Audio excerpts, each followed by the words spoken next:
오늘 총회가 제정한 남신도의 주일을 맞이하여 예배를 드리고 또 하나님의 말씀을 받게 되었습니다. 이 자리에 함께 참여한 모든 성도들, 특별히 남신도 회원들에게 하나님의 예비하신 말씀의 축복에 함께 하시기를 주의 이름으로 축원을 드립니다. 탤런트이면서 또 우리와 같은 신앙생활을 하고 있는 여자 탤런트 김자옥 씨가 있습니다. 근데 김자옥 씨 얘기를 하려는 게 아니고요. 그의 남편이 있는데 그 남편이 어떤 일 하는 사람인 줄 아시죠? 가수예요, 가수. 오승근 씨라고 하는 그런 가수인데 이분이 요즘에 그 50대 이상 여성 주부들이 아주 좋아하는 그런 노래를 불렀더라고요. 내 나이가 어때서 근데 이분이 그 부른 노래 가운데는 이 노래도 있지만 오늘 그 설교의 주제와 내용과 좀 관련이 있다 생각되는 그런 제목의 노래가 있는데 뭐냐 하면은 있을 때 잘해라고 하는 그런 제목의 노래입니다. 저는 이 제목만 봐도 이게 복음이다 그런 생각도 하기도 합니다. 있을 때 잘해.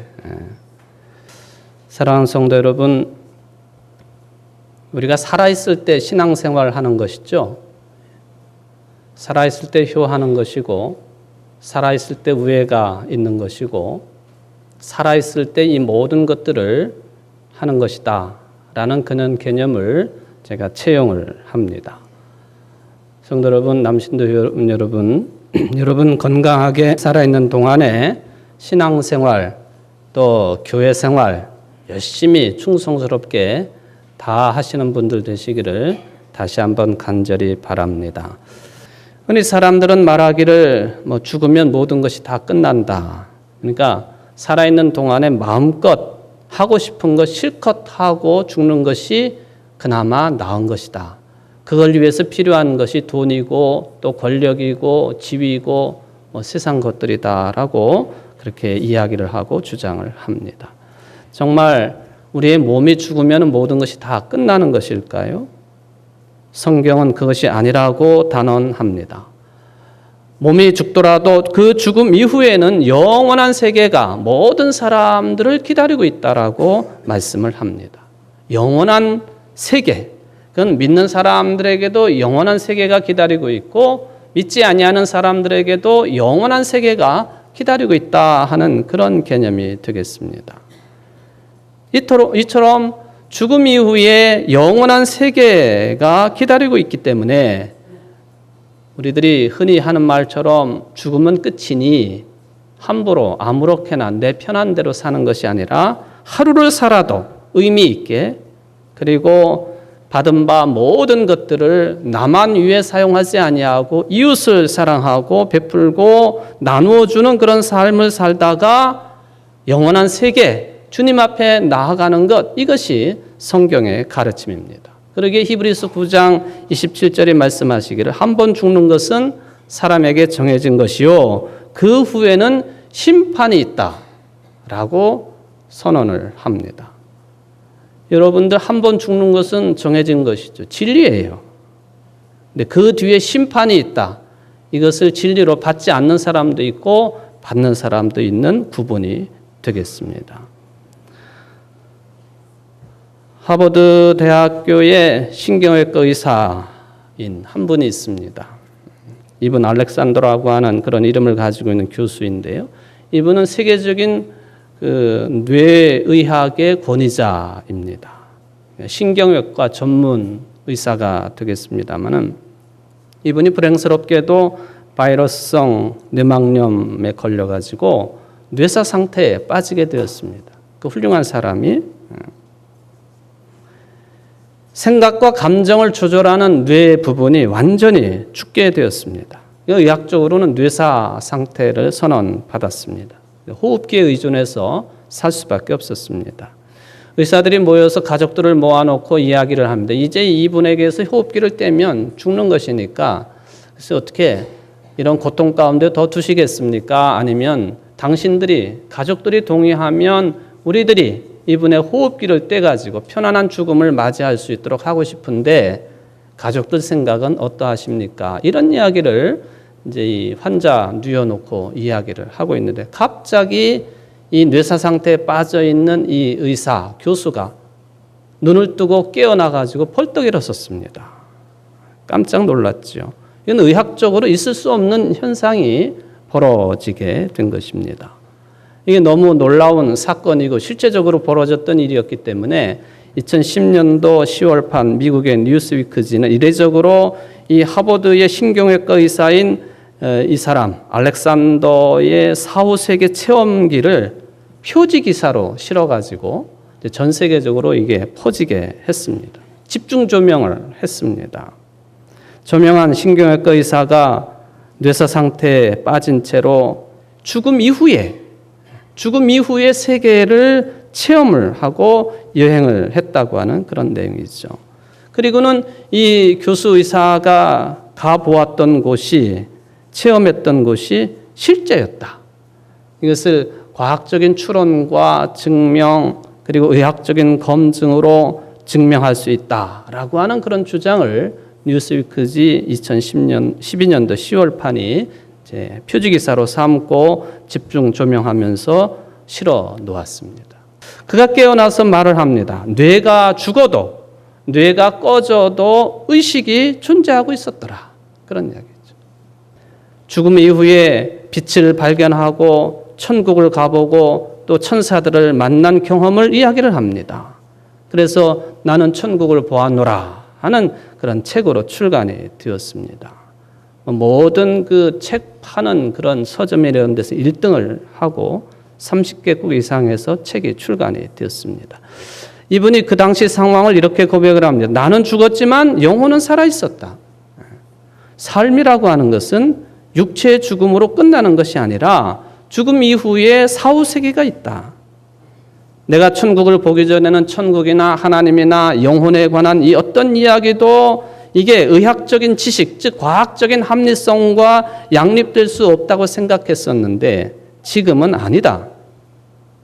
내가 사후의 세계를 체험하고 나니까 임사 체험을 하고 났더니만 하나님이 계시고 영혼이 실제하고 그런 차원에서 육체의 죽음이라고 하는 것은 그걸로 다 끝나는 것이 아니라 다만 다른 상태로의 전이 과정에 불과하다고 하는 것을 깨닫게 되었다. 그러므로 우리 신앙인들이 추구하는 영성과 의사들이나 과학자들이 추구하는 과학은 따로 겉도는 것이 아니라 함께 갈 수밖에 없다 하는 이런 이야기를 이제 남겨놓았습니다. 여러분, 죽음 이후의 세계가 반드시 기다리고 있습니다. 여러분들 그것을 믿으십니까?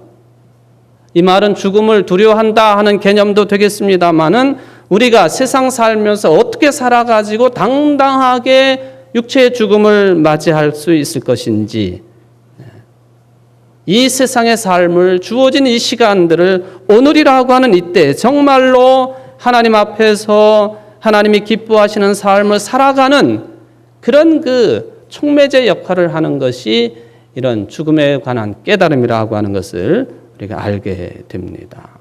도대체 살아있는 동안에 그럼 무엇을 하라는 이야기냐? 할 일이 참 많지요. 저는 그 아주 중요한 부분으로서 오늘 누가복음 16장에서 제시하고 있는 하나님 앞에서 우리들이 철저하게 회개하며 살아야 된다라고 하는 이 말씀을 생각해 보았습니다. 공교롭게도 이번 화요일부터 금요일까지 우리 교단에 총회가 있습니다만은 이번 총회 또 우리 교인들이 성도들이 1년 동안 깊이 생각하고 상고하면서 지내야 될 주제가 주어졌는데 이게 뭐냐 하면은 하나님과 세상 앞에 참회하는 교회라고 하는 주제입니다. 저는 이미 이 설교 준비를 하면서 나중에 그 자료를 받아보고 어차피 한번 소개를 해야 되겠다 그런 생각을 정리를 했습니다만 하나님과 세상 앞에 참회하는 교회, 무엇을 참회하고 왜 참회를 해야 되느냐?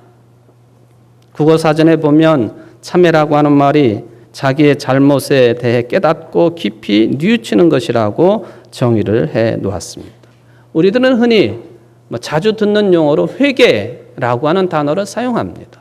물론 회개라고 하는 단어보다도 참회라고 하는 이 용어가 훨씬 더 폭이 넓고 그리고 다양하게 사용되어지고 의미도 깊다고 생각합니다만은 계속 저는 회개라고 하는 용어로 대체를 하겠습니다. 우리가 예수 그리스도의 뒤를 따르는 사람들로서 항상 늘 부족하고 또 바른 길에서 벗어나기 쉬운 연약한 인간이라고 하는 깨달음을 갖고 살기 때문에 주님을 믿는다고 하는 것, 그리스도를 따른다고 하는 것은 끊임없이 이러한 부족한 나 자신을 되돌아보고 성찰하고 돌이키는 삶이 이게 그리스도인이 된다고 하는 뜻이고 또 하나님 앞에서 겸손하게 살아가는 피조물로서의 바른 자세라고 하는 깨달음을 갖게 됩니다. 이거는 개인적인 차원에서 하나님 앞에 그래야 되고 또 이 주제가 말씀하고 있는 것은 교회 공동체가 특히 하나님과 세상 앞에 참여해야 된다. 이것은 오늘날 우리나라 교회의 현실을 바라보면서 주어진 주제라고 보여집니다. 세상에 대해서 할 일을 제대로 하지 못한다는 반성이 들어 있습니다. 교회 공동체는 하나님께서 아들이신 예수 그리스도의 보혈의 공로로 세워진 교회 공동체요, 세상을 구원하기 위해서 미리 구성하신 공동체이지만 요즘은 왠지 모르게 세상이 교회를 걱정하는 시대를 살아가고 있으니 참여해야 된다, 회개해야 된다라고 하는 그런 용어가 되겠습니다. 한국의 교회들이 무너지는 소리가 아주 상상을 초월할 만큼 빠르게 무너지고 있지 않습니까? 미래를 연구하는 학자들이 이야기하기를 현재 기독교인들이 1000만이네 800만이네 그렇게 이야기하지만 앞으로 6년 정도 지나는 2040년 정도가 되면 한국의 기독교인들, 즉 개신교회 교인들이 아마 반절 이상 숫자로 떨어질 것이다. 300만에 400만 정도 될 것이다. 수가 중요한 것은 아닙니다만은 겉으로 드러나는 현상이라고 하는 것이죠. 이만큼 문제가 많고 타락하고 더 이상 버틸 수 없는 상황까지 몰리게 된 이 신앙과 교회에 대한 예측, 대사회적인 할 일을 제대로 감당하지 못한 신앙인들과 교회에 대한 하나님의 경고이니 어찌 이게 참여하지 않고 회개하지 않냐고 넘어갈 수 있는 일이 되겠느냐 하는 것이죠. 이런 상황 속에서 우리가 그래도 하나님께서 핏값으로 세운 이 교회니까 다시 한번 진정으로 회개에 앞장설 수 있다고 한다면 하나님이 은혜로 주시는 그 기회를 그래도 맞이할 수 있지 않겠는가 하는 소망을 가져보는 것이죠. 그런 때 회개는 구약성경, 신약성경에 기록되고 있는 죄를 뒤집어 쓰고 눈물로 자기 자신을 살피고 뉘우치는 그런 회개여야 된다는 것이죠. 각자 개인도 그렇고 또한 교회로서 본질을 회복하고 하나님의 나라의 전진 기지가 되어야 된다고 하는 진정한 회개가 전제되는 희망입니다. 이게 없는 희망은 의미 없는 희망이 되겠습니다. 죄를 뒤집어 쓰고 눈물을 흘리면서 삶으로 이어질 수 있는 회개, 하나님의 말씀 우리에게 강하게 특히 한국 교회의 그리스도인들에게 요청하고 있음을 우리는 물리칠 수가 없습니다. 죄를 뒤집어 쓴다. 사순절 시작이 제수요일이라고 하는 날, 수요일 날 시작되는 것 여러분들이 잘 알고 있죠. 제수요일, 무엇을 태워가지고 남은 그런 흔적, 죄 아닙니까? 옛날부터 회개의 상징으로 그 전해에 종려주일 때 사용했던 종려나무를 그걸 모아다가 태워서 그 재를 만들어가지고 교인들의 이마에 바르는 의식이 거행이 되었죠. 이것은 성경적인 배경을 가지고 있습니다. 죄라고 하는 것은 유대인들의 회개의 표지였습니다. 하나님께 죄를 지었을 때에 죄를 머리에 뒤집어 쓰고 옷을 찢는 의식이 성경에 자주 나옵니다. 이런 내용은 신약 성경의 예수님의 말씀 속에서도 드러납니다. 누가복음 10장 13절에 보면은 회개하지 아니하는 도시에 대해서 저주를 선언하실 때 예수님이 이 부분을 언급을 하셨습니다. 고라시나 너에게 화가 있다. 벳세다야 너에게 화가 있다. 내가 너희에게 행한 기적들을 두로와 시돈에서 행하였더라면 그들은 벌써 베옷을 입고 죄를 뒤집어 쓰고 앉아서 회개하였을 것이다. 고라신과 벳세다가 회개하지 아니하는 것을 말씀하시고 예수님이 하신 말씀과 기적을 두로와 시돈 이방 지역에서 행했더라고 한다면 벌써 그들은 깨닫고 베옷을 입고 죄를 뒤집어 쓰고 앉아서 회개했을 것이다. 죄를 쓴다고 하는 것과 회개가 이렇게 깊이 관련이 되어 있습니다. 이런 의식이 한참 동안 잊혀졌다가 다시 11세기 경에 되어서 이제 그것이 다시 발견이 되고 의미가 추구가 되고 있습니다만은 이와 같이 이 죄를 뒤집어 쓰는 이 상징적인 의식은 물론 죄라고 하는 것이 티끌이나 먼지나 흙이나 재나 다 이게 우리들이 죽음 뒤에 현실적으로 맞이할 수밖에 없는 그런 내용들이죠. 흙에서 왔으니 흙으로 돌아간다. 티끌에서 왔으니 티끌로 돌아간다. 허무한 내용 아닙니까? 물론 그 내용도 들어 있습니다. 그러나 비록 우리가 현세의 삶을 이렇게 연약하게 살고 있지만 궁극적으로는 그렇게 죽어서 하나님의 나라의 영원한 생명을 누릴 사람들이니까 이 땅에 살고 있는 동안에 준비하면서 살아가는 그런 사람들이 되어야 된다라고 하는 개념이 죄 수요일이라든지 또 회개의 표지로서 죄를 바르는 의식을 통해서 확인이 되는 것입니다. 말하자면 하나님의 가르침에 따라서 현실의 삶을 살아있을 때, 건강할 때 더욱 충실하게 살아가는 것이 중요하다 하는 그 개념입니다. 성경은 분명히 이 현실의 삶을 어떻게 살아가느냐에 따라서 예수 그리스도의 부활의 또는 재림의 영광, 완전한 하나님의 나라가 이루어질 때 그 나라에 참여할 수 있는지 없는지가 판가름 난다고 분명하게 언급하십니다. 이거 우리가 소홀히 다룰 수 없는 문제예요. 지금을 어떻게 살았느냐. 거기에 따라서 하나님의 나라의 영광이 연결이 된다는 것이죠. 물론 죄를 통한 의식이 우리 기독교에만 있는 것은 아닙니다. 여러 종교에도 있죠. 여러분들이 잘 알고 계시는 동화 가운데 신데렐라라고 하는 어렸을 때 희망을 가지고 읽었던 그런 동화. 이게 원래는 제목 그 자체로 보면 죄를 뒤집어 쓴 공주라고 하는 뜻입니다. 왜냐하면 신대할 때 이 신더라고 하는 이 말이 죄를 말하는 것이거든요. 그러니까 죄를 뒤집어 쓴 공주, 그가 죄에 묻혀서 일을 하고 그 자신이 죽어 있는 상태처럼 그렇게 되어 있지만 그러나 다시 재생을 한다 하는 그런 개념으로서 신더입니다. 죄. 그러니까 죄를 바르고 뒤집어 쓰고 회개를 하고 베옷을 입고 한다고 하는 것은 내가 회개를 통하여서 나 자신의 중심적인 생활을 버리고 회개하고 죽여버리고 새로운 삶으로 하나님의 나라에 들어가기 합당한 그런 삶으로 이 땅에서 오늘날 현재 살아가는 것이 중요하다고 하는 개념이 이 죄를 뒤집어 쓰는 회개의 과정을 통해서 확인이 된다는 것입니다. 오늘 본문 말씀이 바로 그걸 가르쳐주고 있어요.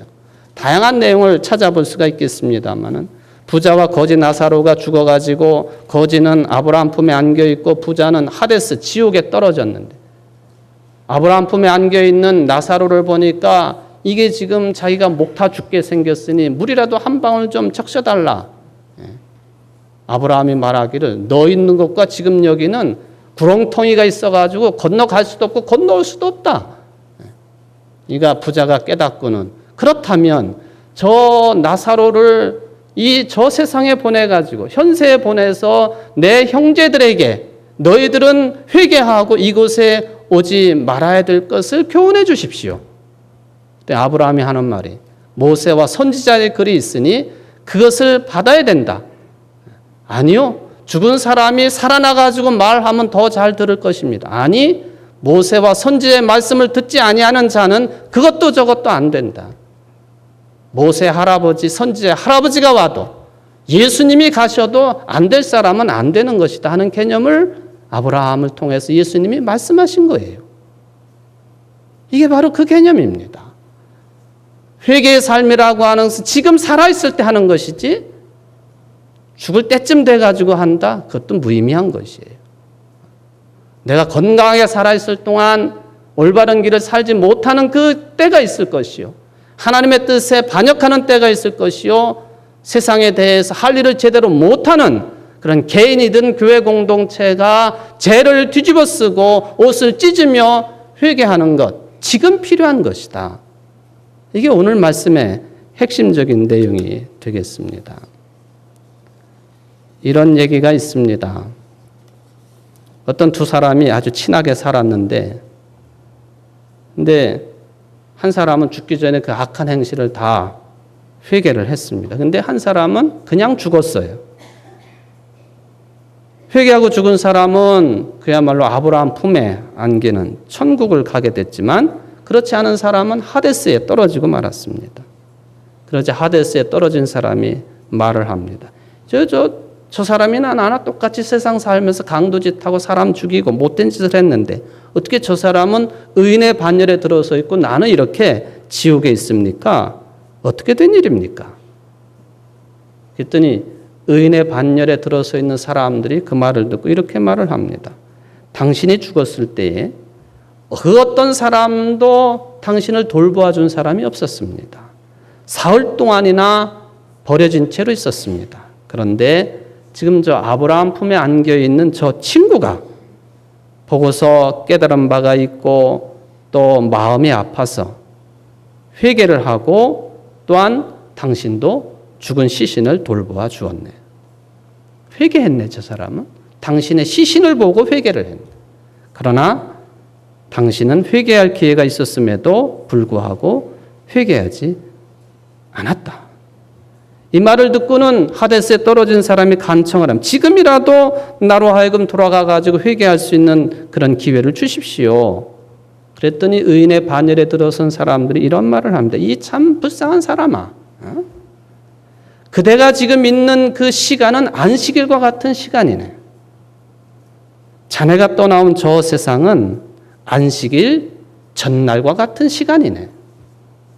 안식일 전날에 안식일에 먹을 것, 안식일에 행할 것을 다 온전하게 준비해 두지 않으면 안식일에는 아무것도 먹을 것이 없는 것이네. 오늘 예수님께서 비유로 주신 말씀이지만 이 개념입니다. 작은 안식일 날 안식일을 지키기 위해서 모든 먹을 거리를 준비하고 안식할 수 있었던 유대인들에 대한 개념이지요. 이 세상은 안식일 전날과 같은 시간이요. 그러므로 안식을 누릴, 즉 죽음 뒤에 하나님의 나라에서 영원히 누릴 그 나라를 준비하지 않는 사람들은 안식일이 와도 먹을 것이 없는 법일세. 이게 이 비유의 개념이 오늘 본문과 일치가 되는 그런 뜻이라고 볼 수가 있겠습니다. 회개를 강조하되 이 세상에 살고 있는 그 부자의 형제들이 지금 오늘 이때 회개하지 아니하면 하나님의 나라의 삶과 연결될 수가 없다 하는 그런 내용이 되겠습니다. 사랑하는 성도 여러분, 오늘 특별히 남신도의 주의를 지키고 있는 남신도 회원 여러분, 제가 처음에 있을 때 잘해라고 하는 그런 가요 가사를 소개를 해드렸습니다만은 살아있는 동안에 진심으로 하나님과 가까이 지내는 하나 되는 여러분들 되시기를 바랍니다. 죽음 뒤에 하겠다. 그건 회개하지 아니하고 죽는 것과 똑같습니다. 건강할 때, 또 무엇인가 할 수 있을 때, 찬송 부를 수 있을 때, 기도할 수 있을 때, 열심히 교회 출석할 수 있을 때, 세상을 향하여 봉사할 수 있을 때, 이 모든 것들을 안식일 전날 안식일을 준비하듯이 잘 준비할 수 있는 여러분들 되시기를 바랍니다. 그러면 하나님의 나라의 축복이 앞당겨져서 지금부터 살아갈 수 있는 복이 되리라고 믿습니다. 이런 삶을 살아가시는 여러분들 되시기를 주의 이름으로 축원을 드립니다.